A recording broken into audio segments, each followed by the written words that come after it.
Aloha, Kamakea. I tell you what, I'm really impressed with you playing. You're picking stuff up a lot faster. One of the things I hope that I put in one of your other videos is, since we're learning all these chords or the triads in different keys, playing them daily is the way we remember them. So if we play our C major, our D minor, our E minor, the thing that I do when I'm playing the D minor, I let my finger here slide up to that third fret and then lay out the other two fingerings. So when I have a flow from C to D, I know that I'm always going to be jumping. Therefore, why not just use my pinky and start doing my C to D minor like this, having these three fingers already available? In fact, some people still play with the C, which is completely fine, and then they play the F major like this, and when they want to play a D minor, they just squish that note. That works perfectly fine for the D minor as well. In fact, that's one less finger on the fretboard. So you can see how there's multiple ways. D minor doesn't even have to go to this E minor. It could use a second fingering and go up a whole step and bar, meaning you don't have to do the jump over to here and remember where your fingers are.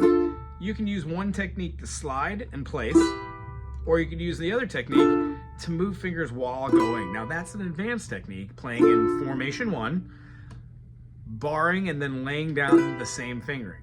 That means that I practice this over and over and over again. So what I'd behoove you to do, it would behoove you to play C to D, C to D, C to D, C to D, D to E, D to E, D to E, D to E, or like D minor to E minor, D minor to E minor. Try both styles. Then we would have E minor F, E minor F, E minor F, E minor F, E minor F, E minor F, F, G, F, G, F, G, F, G, F, G, F, G, F, G. You play it all different ways over and over and over again, so your brain just kind of makes a little memory map, and it's like, cool. It's called a neuron synapse, by the way. When we do something over in repetition, what happens is our brain creates a little folder that says do this, which means good habits are formed or bad habits are formed. When you form bad habits, you will continue to have bad habits. When you auto-correct those little habits and you make them good habits, you will have good habits in music.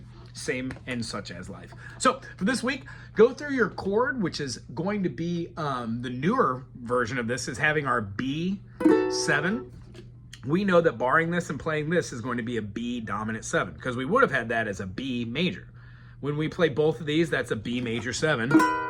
Yuck, hold on. There we go. And then when we play just the one note, not that, we get a B7. Well, you can also play what looks like an E minor, but not on the same strings. In fact, Joshua fit the battle as the battle of Jericho. Joshua fit the battle as the battle of Jericho. I'm going to send you Battle of Jericho, and maybe we can work on it next week. That'd be pretty cool. Anyway, wonderful seeing you. The only thing I want you to see is this. When you're playing a D major at the 2nd fret, if you bar the whole thing, it's called a B minor 7 or a D6, because we have a D, F sharp, and an A. With that extra note up there, it makes another chord which has one more note than a triad does. It's called tetrachords. We'll talk about those later. D major can be played by squishing those 3 notes and leaving the A open.